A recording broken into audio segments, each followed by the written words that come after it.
everybody, welcome to the BPPA podcast. We call it Answering the Call. Jamie Kenneally here with Larry Calderone. Just to set the table, folks, 8 days ago, as most already know, police officer Nick O'Malley was arrested, arraigned, and charged with manslaughter after he shot and killed an individual, a bad person with a lengthy criminal history, who tried to run over police officers after carjacking a 43-year-old mother who he punched in the face before stealing her car. As you can well imagine, those who are familiar with this case know cops across the city, the Commonwealth, I'm sure the country, are outraged. Obviously, one of those cops is BPPA President Larry Calderone. Larry, again, a lot of people upset and angry. Your thoughts? Probably the only one more angry than me is, two people, Nick O'Malley and his wife. And I probably should say I know his dad's pissed because we were with him. But, completely outrageous. The DA, without a doubt, treated him differently than other people that we've seen in the DA's 4 years. So unlike him, so I don't know how he got hoodwinked into this, but no grand jury, no extra time seeking out further witnesses, no time to further investigate what should have been investigated, and at a minimum, present the grand jury instead of the grandstand and locking them up at home and making a showcase out of it. Come on. Yep. Yeah, the political nonsense as November rolls around is a real irritant. This officer was treated differently than other people in society. So much for everybody being treated fairly and unbiased. It's extremely upsetting. Yeah. So go ahead, because I don't have anything nice to say about the DA. We're all angry, and the DA is public enemy number one, along with some elected officials who thought this was a good idea. Yeah, the elected officials with no backbone that can't stand up and say, "Hey, I'm sure there's more than one version." The Monday morning quarterback from the ADA that gets to see frame by frame and render his opinion in 8 days that they couldn't do in other more serious motor vehicle accidents and deaths. I'm not looking to open a wound on anyone else that's already lost a loved one, so I won't.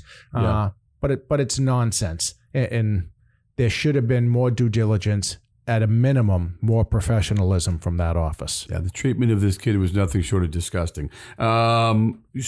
The burning questions, obviously, what can we do to help Nick and his family? A lot's been done, but people are asking what they can do. Can you share real quick, Larry, some of the stuff that we've done so far? Yeah, quickly. If you don't know, there's a GoFundMe page set up there in the O'Malley family name. That is directly funds for the family. The BPPA House of Representatives has opened up a legal fund. So if you want to donate to the legal fund, you could do that directly at the BPPA. No cash, folks. Check only. Make sure that we keep a firm accounting of everything. Please. Daily contact with the family. What's one of the most important things that we can do when our officers are down and out and feeling just check in, probably at their lowest, is to check in with them. A simple text, if you're a friend, a co-worker, if you just know them, shoot them a quick text. Just say, hey, thinking about you, asking, want to make sure you're feeling okay. Yeah. It goes a long way, folks, especially as days go by, and this is going to be a very long, troubling ordeal for that family. But I want to echo that, buddy. Just a quick text that says, hey, thinking of you, we got your back. You don't need to explain yourself to anybody. Just know that we're here to fight the good fight with you. GoFundMe page is, last I checked, closing in at $500,000. What message does that send, dude? It sends the message. This guy has a lot of support. There's a lot of angry people out there. There's a lot of people that think that he's been hoodwinked. And, no doubt. We haven't seen the video yet. It has not been released. And, we're not going to second guess about the video at the moment, Jamie. I'm going to be careful on how I answer things, as this podcast will be public. So I don't want to say or do anything that jeopardizes Nick O'Malley in the future. Well, a couple of quick questions that people want to address, and I keep hearing over and over again. Why aren't we talking about compliance? I know you've mentioned it many times. We should certainly mention it here on the podcast. That's compliance. One thing you change the whole outcome. Yeah, it's very simple. And I know I was irritated out in front of the courthouse. I'm still as irritated now as I was then. I'm talking to elected officials, and whether our listeners like them or not, We're talking to elected officials every day. We're talking to other union leaders every day. Union leaders specific. Hey, if they'll do this to your officer, what would they do to somebody that doesn't work for law enforcement? Great question. Good point. Elected officials that don't have the wherewithal to step outside publicly and say, hey, we're going to back the law enforcement officer until we know otherwise. Yeah, those people are not law enforcement supporters. So there are some elected officials out there that we're fully expecting to come forward. Yep. So far, they haven't. We have had plenty. As you know, we had reps and senators, city councilors that called the DA, asked to be taken off his endorsement page. Yep. Last weekend, for anybody that doesn't know, last weekend after the special meeting of the House and the membership, union leadership got together. We posted a help wanted sign on our X account to show how serious we were, that if DA Hayden is the top law enforcement prosecutor in Suffolk County, wow. He's more concerned about grandstanding and politicking than he is about enforcing the laws. So it's time for a new one. So we put it out there. And then we were quickly alerted to his Hayden.org page, where we took a look and we proceeded to call elected officials and other union leaders and presidents and ask them to withdraw their endorsement. It was so successful, Jamie, that DA Hayden pulled his DAHayden.org webpage down. Well, the endorsement page he pulled down. The whole page was taken down Saturday, Sunday. Yeah, for endorsements. Yep. For endorsements, correct. Yep. So he knows he's got the message loud and clear. People across the city are pissed off to no end because of what he did. And you know what, Larry? The compliance thing, and we got to say it here because if we don't, it's not going to be said anywhere else. The hard truth. At the end of the day, the person most responsible for his demise is the suspect in this case, because as you said, if you comply, none of the other stuff has to happen. Yeah, I got off on a tangent there with the DA and his page, but it's all enough. It's all about compliance. Yep. We've, de-escalation again is nothing new. Bill Bratton's going to come on here later. We're going to talk to him about it. Tease that earlier, but Bill Bratton, our guest on today's podcast. Yeah. Sorry, I gave it away. No, I should have said it earlier. But go ahead. But here we are still talking about de-escalation. Yeah. We've been doing and practicing and training harder for more de-escalation tactics. Decades. It's been going on forever. But the most important part of de-escalation comes from the person that's involved in the actual event that's taking place. They play a role. The police officer is given lawful commands. The police officer is given verbal commands. Turn off your car. Comply. Please, Show me your hands. De-escalation only works if the person involved actually complies and de-escalates. If you drop the car in reverse and smash into the police car and you drive at the officers and you try to get away and you smash into the car again, that is not compliance. It's pretty simple. Comply. Help us, help you, and help de-escalate the situation. Well, what's the officer feeling when the guy slams into the cruiser? The fear, the anxiety. Well, I'll tell you how. Yeah, I'll tell you how you and I feel. Yep. I'm not going to pretend to know how Nick or Todd felt that night. Yep. But you and I know from being out there years back that you're scared. This is what you and I know. We get the radio call across for the suspect that.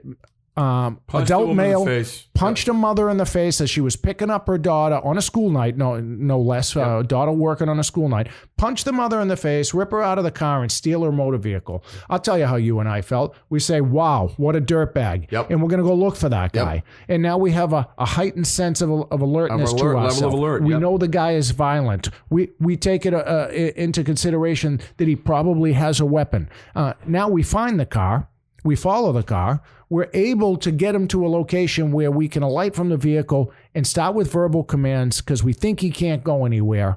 And he just proceeds to ignore the verbal commands. Now our blood pressure is getting higher. Our worry is getting more intense. Yep. And you say it. You're on the other side. Shut off the car. Turn on your light. Show us your hands. All to no avail. And then when we finally, as we all know, according to the district attorney, we hear a, hey, I'm going to effing shoot you, as the officer had his taser out. Yeah, that's a verbal command at a heightened state. I know we could get cute and say it's a spontaneous utterance. It is a verbal command from a police officer who's feeling like I am right now. His blood pressure's up. He's excited. The individual, we know he's violent. He won't shut the car off. He won't show us his hands. There's no light in the vehicle. I'm giving him a lawful command and telling him I'm going to shoot you with the taser. Yep. And instead, he drops it in reverse and smashes into the cruiser and almost runs one of the officers over. So, I mean, yeah, you know what? It's a totality of the circumstances, Jamie. It's about compliance. But, Larry, to your point, the profanity is intentional. Shut the fucking car off or I'm going to fucking shoot you. Like, you're using those commands intentionally so to the person, the layperson says, I can't believe the language that officer used. Are you out of your minds, given the totality, as you said, of the circumstances? I mean, the people need to smarten up and realize how tough it is to be a police officer because the needle's gone too far. That said, the camera stuff. People seem to think, just turn on the camera, it'll show the whole thing. Can you touch on what you see and what the camera shows? Of course. And again, I'll be careful because the camera's going to play an important role here moving forward. People need to understand that the body camera is in a fixed location on the officer's body. And wherever that camera is pointing is what it is showing at that time. What it doesn't show is how the officer felt. What the officer is looking at, what that officer sees. Just because the body camera is pointed at a certain location does not mean that the officer sees what the camera is showing. Correct. It doesn't show the amount of fear or anxiety that the officer is experiencing. As we all know, he's giving verbal commands. Show me your hands. Roll down the window, turn on the light, show me your hands. We all know you're looking at hands. Why? Because the thing that can kill you as a police officer is somebody else's hands with a weapon in it. Yep. Your body camera might not be showing that, right, but the officer sure as heck is looking at it and is experiencing all of those feelings and all of those mental expressions that are going through his mind at that time. So body camera, it shows what's happening. It helps, but it's not the end all be all. All right, before we get to our guests again, Bill Bratton here today. I got to touch on this, Larry, because a ton of people I know have said it to you. They've said it to me during the arraignment. Mm-hmm. The DA, Ian Stinky Bum, whatever his name is. Yeah. The request for a $25,000 cash bail, and then when asked to justify it, he brings up Officer O'Malley's salary. 1/8 of that is $25,000. You could feel the blood boiling in the courtroom. I'm sorry. I thought bail was requested when there's a flight risk or a threat level. Yeah. I mean, that was the ultimate slap in the face. Yeah. I bring my own blood pressure down for a minute. Yeah.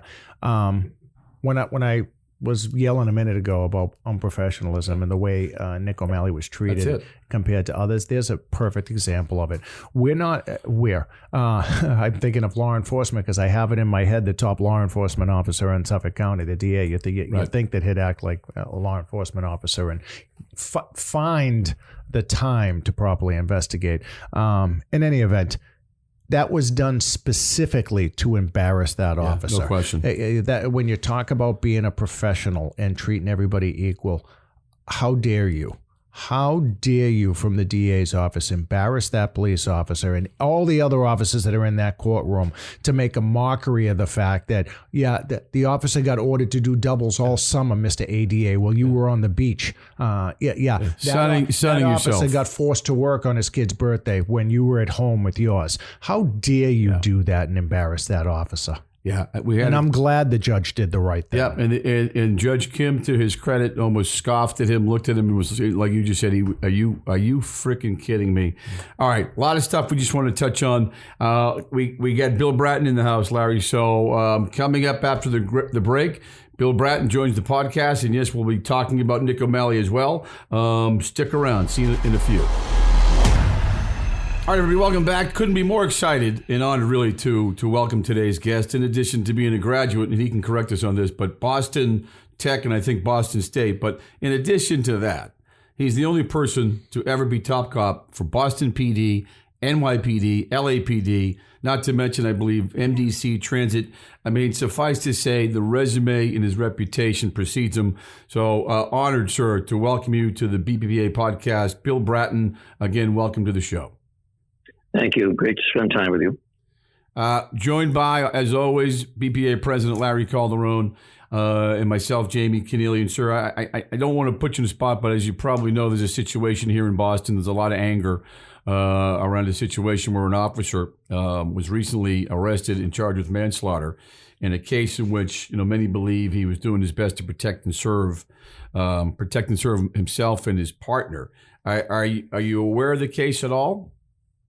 I'm aware of it. I don't follow intimately, living in New York and actually traveling around the country quite a bit. So I stay somewhat aware of what goes on up in Boston. I'm up there from time to time. Family still living in the Boston area, the grandkids. So I have some awareness of the incident involving Officer O'Malley that, as I've read the Globe from time to time. So let me just say, right now, I mean, the feeling in the city as it relates to our officers, the anger and the outrage is there. We got a patrol force that feels a little dejected, disheartened, and kind of deserted. I mean, I'm sure you've dealt with similar situations where you have a traumatic situation impacting the morale of the department. How do you handle something like that, or what do you say when you have officers who are feeling like, where do we go from here? Other than the death of an officer in the line of duty, there's nothing more traumatic, generates more emotion, morale impact than an officer-involved shooting, particularly when the shooting is, as this one is controversial.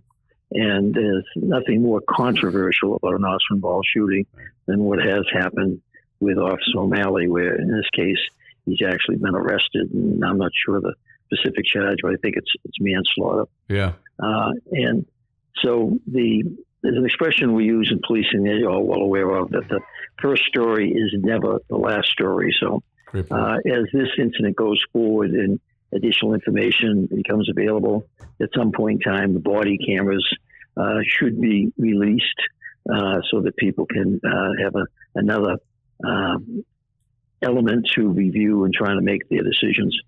But ultimately, this is going to end up being resolved in the courts. And in terms of circumstances around it in the meantime, again, my 50-some-odd years associated with policing, there's nothing more impactful on policing, both the administrators as well as those of you in the union and the rank and file, than a controversial officer-involved shooting. And this one has all those elements based on my limited understanding of it. Yeah, this is a very difficult time. Larry Calderone here, Commissioner. Thanks again for being on. It's a trying time from the union perspective and for the rank and file. And, I'm going to go back in time to 93 when you became the commissioner, and I was just a cadet in the department entering into the academy. And I remember you going around with Bob O'Toole and others and really trying to pick up morale within the department by just offering quality of life issues, which I know is part of your branding that Jamie and I very much appreciate and practice over the last 3 decades out there. It's about how do you make the officers feel better about wearing the uniform? Because when they do a better job representing the city of Boston and the people we serve. So you coming on this podcast for us gives us the ability to tell the membership, hey, listen to what our former commissioner has to say. And this is his reputation that they're all well aware of. So I just wanted to thank you as strong as I could for being on here. Well, I appreciate that. The Boston Police Department's come a long way since when I joined it back in 1970, October 7th, 1970. Where it is today is so far along in terms of its capabilities, its professionalism, its reputation. A lot of it is based on the many great things that the department does day in and day out, and then the exceptional things it does when faced with real turmoil. And I think we all go back to the marathon bombing, where Sure. the behavior of the officers and the department was exemplary. Mm-hmm. And so as you're going forward with this current crisis, that you don't want to lose sight of the fact that the men and women of the department, that the job that they do, the importance of it, and the frustrations that come with it. That's something that the public doesn't generally appreciate or understand, the many frustrations of being a police officer, particularly in today's day and age where there's so much more second guessing. There's so much more in terms of commentary, social media, that basically can generate so quickly so many divergent opinions and thoughts, and the impact it ends up having on morale. Back in my day when I started, you had the Boston Herald, you had the Globe, and you had 3 TV stations. Now, now look at the world. Well, for example, we're talking on a podcast. A couple of years ago, who the hell would have ever heard of a podcast? Well, ours is pretty well known, sir, so I'm sure a couple of people. Hey, let me ask you, because you bring up such a valid point, the ability to thread that needle and bridge the gap, because it's funny, as a police officer, people have no idea what it means to wear that uniform and to deal with rowdy crowds and disrespectful people. But you've been great at, again, making that point about what police officers do and why they do it. Your ability to humanize our workforce. I mean, you do it better than most. How important is it to do that, and why is it people have such a hard time understanding why we protect and serve and what we're really all about? Well, I think it is a real fundamental lack of understanding, despite all the TV shows, the movies, that the social media that's out there now, and all the videos, that everything that cops do today ends up on camera in some way, shape, or form, and not fully understanding that so often a police officer's use of force, whether it's deadly force in this instance or other forms of force that may be used, is in fact authorized by the law. We have an expression: "It looks awful, but it's lawful." Oh, I like that. Yeah. You know, no, in terms of isn't that the truth? That they just, anytime a police officer is seen using force, and unfortunately, this day and age, they've seen it using it much more frequently because of social media. Everybody's got a phone, everybody's got a camera, and it's not understood that, one, what was the precipitating incident for which an officer is using the force? Two, all the force that we are authorized to use looks awful. There's nothing that we do when we're using force, whether it's non-lethal versus lethal, that doesn't look awful. It's the human reaction to seeing one person basically engage physically with another person. Yeah, Commissioner, you hit the nail on the head when you talk about how we utilize force in any situation. Most of the time, the situations that they're showing on national television or on social media now, you're right, it looks awful, but it is lawful. And they have this magic word that I know you've heard a lot more than I have, de-escalation, like it's some new save-all. But we've been teaching It's been around from the dog. That's where the verbal judo is so important, in the sense of, you can use it to escalate or you can use it to de-escalate, and it's really very important, the training you receive on it. And it's, for example, when the videos come out of this incident, based at least on the reporting I'm aware of, the sensitivity to language, the sensitivity to the use of force is going to be there. You can't get away from it.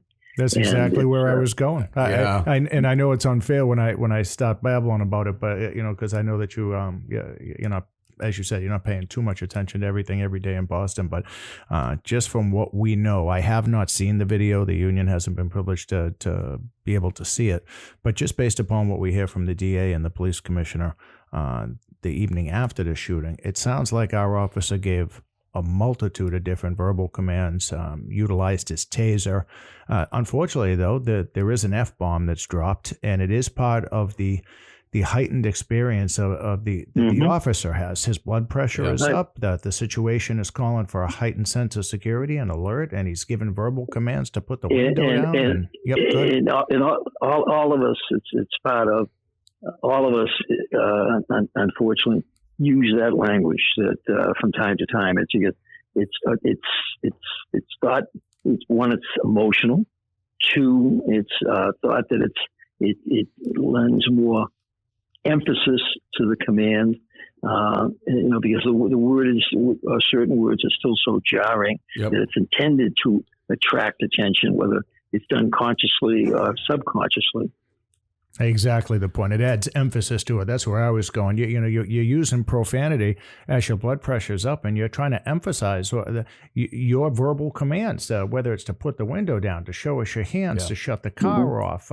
And ultimately, you're adding in some profanity because you're emphasizing how serious the situation is. And I don't think the general public quite understands until we break it down frame by frame that this is an emotional situation. Everybody has a high alert sensitivity going on to the blood pressure, to whatever brought everyone upon that scene. In this instance, assaulting a mother who was picking up her 16-year-old kid from work on a school night. Punched the mother in the face, carjacked the car, stole the car. So, I mean, we all know that, of course, it's a dangerous individual. And as a police officer, you don't know if he has a weapon or not. And you're trying to ascertain that. And when they're not complying, and that's where kind of the direction I've been going, Commissioner, is we've always been de-escalating. That's not a new word. But part of de-escalating is also compliance. And for some reason, I can't get people yet anyway. It's only been a week or two, but I'm trying to get some of our elected officials and our upper command staff police officials to, hey, let's be a little bit more vocal and we know what to be true. Part of de-escalation is compliance. We're giving verbal commands. Please comply with us. Help us help you. So that's kind of the drum that I'm beating. But between the profanity and the heightened sense of alert, we have some education to do. Well, that's sort of the higher standard versus the impossible standard we talked about earlier. Like if an officer in a life or death situation throws out an F-bomb or whatever, which may have been done so intentionally, you have people more concerned about the language instead of realizing or trying to empathize with the situation the officer is in. So are we in a situation with a higher standard that we always ascribe to has become an impossible standard? Well, having dealt with dozens of these incidents in multiple departments, 6 different departments that I've led, each one of them has had officer-involved shootings, and I think actually, with maybe one exception, have had officer-involved shootings where there's been a loss of life. That the reality is, in dealing with these issues, is that you go where the facts take you. And to the best of your ability, you attempt to move beyond the rhetoric and get into the area of facts. And that's the process in terms of the department will have its administrative investigation, as you're well aware. The courts now, in fact, the district attorney has made the charge. It's going to be up to him to be able to present what he believes are the facts and circumstances, and then certainly the officer's defense team to basically refute those and present other facts that they may have. And the reality is that this is going to be a long, drawn-out process. And in some respects, it needs to be to ensure that all the facts are forthcoming. Well, still some real problems up here as it comes to resisting arrest, Commissioner. Not much has changed, unfortunately. It is still a crime to resist arrest, to not obey a lawful command from a police officer, to obviously physically put your hands on a police officer. But just to tell you how outlandish it still is, when I got hired, there was ABPO on the book. It's a misdemeanor. But if you ABPO a firefighter, it's a felony. And, I think, too. yeah, and here I am 31 years later, it's still the same. So unfortunately, I was unaware of that. That's interesting. That's not to pick on the brothers and sisters across the aisle. It's just it goes to show you they're not out there making arrests. Yeah, that's the craziness of it. The better job, they get more protection. And every time we have this conversation, it's like a lightning rod. Gee, we don't want to touch that. You learn something new every day. I was unaware of that distinction up there in Massachusetts. Well, I'll try not to shock you with anything like that. But yes, it's still that same way, sir. Yeah. I guess I just would say, I mean, now, again, more than ever before, this is one of those fight of the century kind of things. But officers are asking themselves, what do I have to do before I can protect myself? Do I have to get run over or shot at before I can do something? There's a concern among the rank and file that it's tougher and tougher to protect themselves. What would you say to the unfortunate reality of policing has always been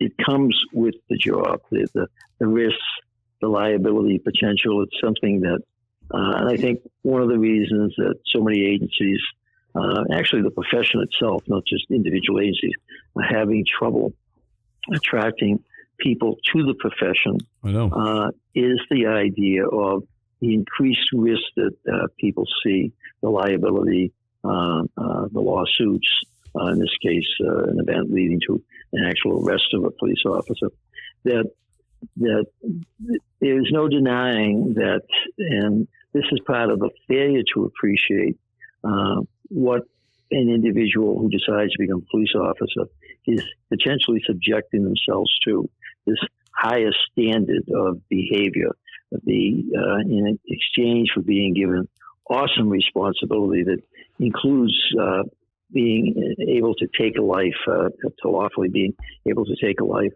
that the risk involved today is so much higher, I believe, than when I came on the job. In this case here, that it's still so new and fresh. There's, from my experience over the years, there's still a lot more facts to come out as this thing goes forward. This sounds like it's still in the very early on stages of it. I can't imagine. I've never been involved in one of these things that it's been resolved within the first 2 weeks. I'm glad you said it. We didn't want to spot you with that, but us too, sir. We've never seen something like this. We're in 8 days. They're arrested. Yeah, no, it takes I've been involved in these things which taken years. For a variety of reasons, and particularly where there's an administrative investigation, which the department, its internal affairs group, will conduct, and then certainly, in this case, the district attorney, his investigation, and then the questions of, it's just something that should have gone to a grand jury. And yes, I'm away from Massachusetts now for 30 some odd years, so the protocols as they're practiced up there, just no longer familiar with. It's been gone for too long. Maybe we'll have Ricky on next week. We'll ask her that question about the grand jury, sir. Hey, two more questions and we'll let you go. And thank you for the time. Obviously, it means a lot to us. But you talked about how so much has changed, right? And if you're going to talk to a kid who's on the fence about becoming a police officer today, in light of all that's gone on, I mean, we know why you became a cop. Larry and I became police officers because of you, because of the way you inspired us. But what do you say to a young kid who's not sure about wanting to protect and serve today in light of all that's gone on? Yeah, it's still the best job in the world. It's every day when I give my speeches to recruit classes, graduating classes, promotion classes, I speak of the opportunity to every day do good things, and at the end of a career, whether it's 20 years, 30 years, whatever, look back and say, I had a legacy. I had a life of significance. I have a mantra that I first started using when I was with the LAPD back in 2005. Cops count, police matter. The idea that the individual cop, everything he does, if he does it right, it counts. Yeah. And the profession, all that we are responsible for, all that the trust that is given to us to the upholding of the law, if we get it right, then cops count, profession matters. The police profession is still one of the most potentially satisfying professions that you could hope to get into. I have no regrets of ever joining the department 50 years ago, and I would not hesitate to join the police once again today. I wish I was younger and get back into the profession, because the challenges today they're daunting. We take you back. We'd find an opening for you, sir. Yeah, they're daunting, but they're exciting. The idea of the profound ability to look at the changes in the city of Boston, for example, New York, Los Angeles, places I've worked, in terms of how much safer they are now than they were. When I came back to Boston in 1990, 91, when I came back from transit police in New York City, came back as superintendent once again. Interesting enough, we were talking about Bob Guiney earlier, Frank McGee. They fought against me coming back into the Boston Police Department back in 91. And unfortunately, shame on those guys. We can't believe that. They lost their case, but coming back, I think Boston had 135 murders that year. Yeah, we were in the hundreds when you came back. Yep. Yeah, in terms of, what are you guys now? What, 20 or 30, something like that? And that doesn't just happen.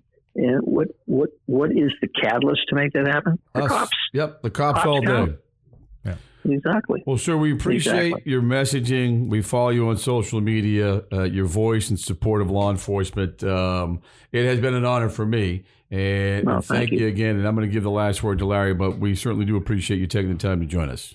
No, all the best, guys. I echo the same thing, Commissioner. Obviously, I started with, how I feel about you. Wish you were still here. Not to slight anybody else along the way that I've had the pleasure of working for, but it probably sounds like a corny thank you, but I just remember the days. I'll always take a thank you. Oh, good. Thank you. Well, Jamie just gave. Many times I was on the receiving end of the BPPA. Jamie just gave me that look like, don't say it.